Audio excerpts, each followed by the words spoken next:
स्वस्थ ही सबसे बड़ी पूंजी है दोस्तों। एक बार की एक बात है। एक गांव में एक धनी व्यक्ति रहता था। उसके पास पैसे की कोई कमी नहीं थी, लेकिन वह बहुत ज़्यादा आलसी था। अपना सारा काम नौकरों से ही करवाता था और खुद दिन सारा दिन सोता रहता था और अय्याशी करता था। वह धीरे धीरे बिल्कुल निकम्मा हो गया था।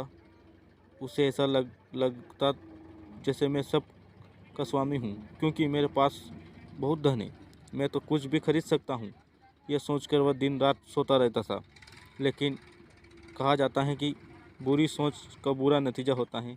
बस यही उसी व्यक्ति के साथ हुआ। कुछ सालों उसे ऐसा महसूस हुआ जैसे उसके शरीर पहले से शिथिल होता जा रहा है। उसे हाथ पैर हिलाने में भी तकलीफ होने लगी। यह देखकर वह व्यक्ति बहुत परेशान हुआ। उसके पास बहुत पैसा था। उसने शहर से बड़े बड़े डॉक्टर को बुलाया और खूब पैसे खर्च किए, लेकिन उसके शरीर ठीक नहीं हो पाया। वह बहुत दुखी रहने लगा। एक बार उस गांव से एक साधु गुजर रहा था। उन्होंने उस व्यक्ति की बीमारी के बारे में सुना। उन्होंने सेठ के नौकर से कहा कि वह उसकी बीमारी का इलाज कर सकता है।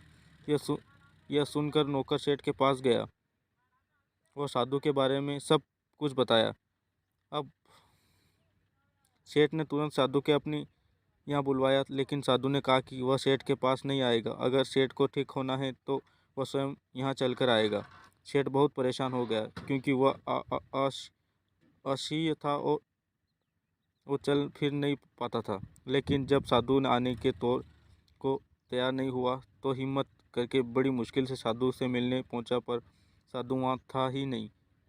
सेठ दुखी मन से वापस आ गया। सब तो रोजाना की यह नियम हो गया। साधु रोज उसे बुलाता, लेकिन जब सेठ आता तो कोई मिलता ही नहीं था। ऐसे करते करते 3 महीने गुजर गए। अब सेठ को लगने लगा जैसे कि वह ठीक होता जा रहा है।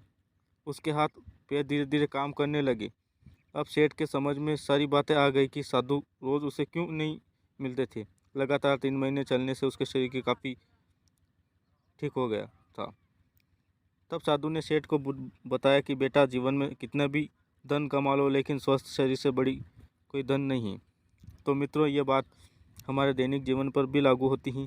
पैसा कितना भी हो कमा लो, लेकिन स्वस्थ शरीर से बढ़कर कोई पूंजी नहीं है। तो इस पर ध्यान दीजिए। स्वस्थ रहिए, मस्त रहिए। Thank you to watch.